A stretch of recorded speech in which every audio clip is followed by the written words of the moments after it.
Now, you may have seen pictures of large parts of the Kranji woodland that were cleared by mistake. Well, take another look. The picture on the left is from May 2019 and the picture is on the right is from this month.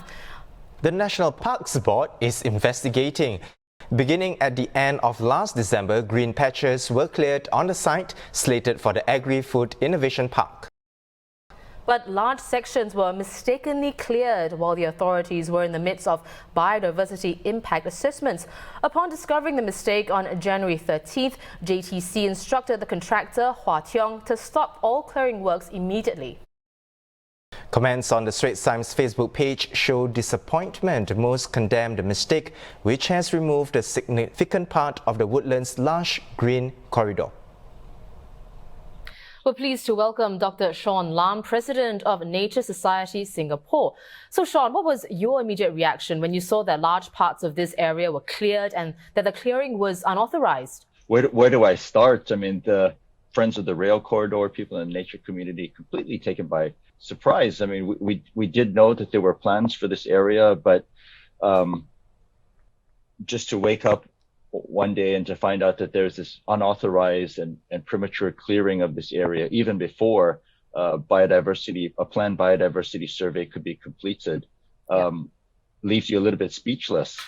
And it was particularly unfortunate, because just 2 weeks earlier, we had this very stirring debate in Parliament about the value, the importance of the environment and the value of forests. And so again, the timing couldn't have been worse, maybe. Can you underscore the severity of the damage that this caused, Sean? Is it more than just losing biodiversity? I guess there's two issues. One would be, what's the immediate kind of impact on wildlife through this premature clearing? One of the reasons that the survey was planned was that even though there were some general plans for that area, the results of these intensive surveys would then help guide the more detailed planning, configuration of the site and other mitigation measures. Whether or not we'll still have the ability to work out what was there and where, and to be able to have plans and the full knowledge of what the potential for that site was, it's been compromised a bit, which is not to say that it cannot be restored in some way, but now we kind of go into this planning. It's almost kind of like being semi-blindfolded now that all the information is not available to us. The other maybe more lasting impact is one of trust. Trust between stakeholders, trust between stakeholders, and we await the outcome of the investigation, and we keep an open mind. But these little setbacks, they are a little bit damaging to the to having constructive conversations over the long term. Well, Sean, the parts of the Kranji woodland that were mistakenly cleared, can those parts be restored in time, you think? I think they can.